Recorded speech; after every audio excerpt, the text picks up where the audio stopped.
Hello বন্ধুরা, সবাই কেমন আছো? আমি তো খুব ভালো আছি। তো তোমাদের সামনে একটা ভিডিও নিয়ে আবারও চলে এসেছি। তো এটা ছিল বাণীপুর লোক উৎসব মেলার ভিডিও। তো এটা আমি গিয়েছিলাম বাণীপুর যখন মেলাটা হচ্ছিল সেই সময়ে। তো সেই সময় ভিডিওটা তোমাদের সাথে আমি শেয়ার করতে পারিনি। তো এখন এডিট করার অভাবে এখন শেয়ার করছি। তো ঠিক আছে, তোমরা ভিডিওটা দেখতে থাকো। আমরা যখন মেলাতে বেরিয়েছিলাম তখন অনেকটা রাত হয়ে গেছিলো। তো হঠাৎ ঠিক হয়েছিল যে আমরা মেলাতে যাব সন্ধ্যাবেলা। তো সবাই মিলে বেরিয়ে পড়েছিলাম। আমরা অনেকেই ছিলাম।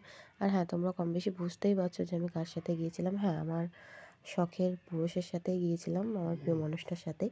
তো তারপরে মেলার মধ্যে আমরা যখন ঢুকছিলাম দেখলাম ভীষণ ভিড়, ভীষণ। তো এত ভিড় ছিল যে আমি সব ভিডিও করতেও পারিনি, কারণ আমার ভয় করছিল যে ফোনটা যদি পড়ে যায় বা হারিয়ে যায়। তো সেই জন্যে কয়েকটা ভিডিও করেছিলাম, সেটাই তোমাদের সাথে শেয়ার করলাম। তো মেলায় দেখলাম প্রচুর ভিড়, মানে ঘুরেও শেষ করা যাবে না।